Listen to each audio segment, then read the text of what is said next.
Oi, turma. Vamos trabalhar com o livro de história? Pega aí e abre na página 74. Vamos começar com essa pergunta aqui. Apesar de não ser necessário respondê-la, mas eu gostaria de comentar. O Brasil holandês, página 74. Em sua opinião, que razões levaram os holandeses a planejar ataques ao território do Brasil? Turma, os holandeses, os franceses, eles queriam entrar no Brasil, dominar o Brasil, para levar as riquezas do Brasil para a terra deles. E uma dessas riquezas era o açúcar. Uma grande produção de açúcar estava sendo produzida no Nordeste. Então, essa é uma das principais razões que levaram os holandeses a atacar o território brasileiro, principalmente no Nordeste. Os holandeses invadiram o Brasil duas vezes. Na primeira vez, foi em 1624. Ocuparam a cidade de Salvador por um ano. Na segunda, foi em 1630. Só que dessa vez aqui, eles se estabeleceram na cidade de Pernambuco e dominaram quase todo o Nordeste brasileiro, não só por um ano, mas por 24 anos, pela segunda vez, certo? Nesse período, a capitania de Pernambuco tinha a maior produção de açúcar do mundo. Isso despertou o interesse dos holandeses em invadir e controlar o comércio dessa mercadoria e também o tráfico de escravizados, certo? Porque tinha muitos escravos trabalhando nessas fazendas que produziam cana-de-açúcar. Nos engenhos para transformar a cana-de-açúcar em açúcar, era tudo escravo que trabalhava. Então, além de pegar o açúcar, eles poderiam também dominar o tráfico de escravos, certo? Agora vamos olhar aqui. Olinda e Recife. Mas como aconteceu a invasão? O que houve com a população que vivia no local? O invasor dominava o porto, o mar e a cidade. Os colonos luso-brasileiros, que são os colonos moradores locais, dominavam o interior, as roças de mantimentos e todo o sistema produtivo. Esse impasse manteve-se até 1632. A partir de então, os holandeses conseguiram romper as linhas da resistência e dominaram todo o nordeste do estado do Brasil, da foz do Rio São Francisco até o Rio Grande do Sul. Ó, oh, até o Rio Grande. Turma, olha só.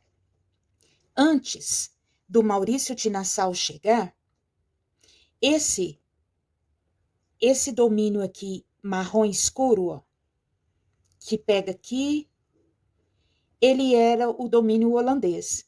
Depois que o Maurício de Nassau chegou, eles conseguiram dominar toda essa região aqui, ou seja, dominaram todo o litoral nordestino, certo? Estão vendo aqui? Ó, aqui nós temos o Forte Maurício, aqui nós temos o Forte dos Rios dos Reis Magos, aqui o Forte Nazaré, aqui o Forte Nossa Senhora da Assunção, Forte Nossa Senhora do Rosário, tudo isso aqui foi dominado. Ele conseguiu dominar tudo isso e conseguiram ficar nesse local aqui por 24 anos. Agora nós estamos na página 75. Por volta dos anos 1600, o porto do Recife era considerado o mais movimentado do Brasil. E o povoado que ali se formou tinha cerca de 200 habitantes. Durante a conquista do território, os holandeses incendiaram Olinda, colocaram fogo em Olinda, cidade próxima do Recife, onde moravam as pessoas mais influentes da região. O resultado desse episódio, ou seja, por causa de terem incendiado Olinda, Recife cresceu bastante e passou a ser a capital da capitania de Pernambuco, certo? Agora aqui, nós temos um quadro pintado e aqui tem vista da cidade Maurícia e do Recife, de Franz Post, que é o nome de quem pintou a obra, certo? Ele pintou em 1657. O artista Franz Post fazia parte da comitiva de Maurício de Nassau e retratou o cotidiano do Recife no século XVII. Ao fundo, a cidade Maurícia, símbolo da administração de Nassau. Então, veja bem, esse Maurício, ele veio e trouxe algumas pessoas com ele. Ele trouxe médico, ele trouxe botânico, ele trouxe pintores, tudo para retratar o que estava acontecendo e estudar a região. Agora vamos ver aqui. Maurício de Nassau, um nobre holandês no Brasil. O conde holandês Maurício de Nassau aportou em Recife, no atual estado de Pernambuco, em 1637, ou seja, ele chegou em 1637. Sua missão era governar as terras invadidas pela Holanda. Nassau chegou ao Recife com uma comitiva de homens ilustres que ajudaram a transformar e a modernizar a cidade, construindo fortalezas, pontes, jardins e palácios. Eles fundaram até uma cidade chamada Maurícia. Ele construiu lá nessa cidade chamada Maurícia um palácio de onde ele governava.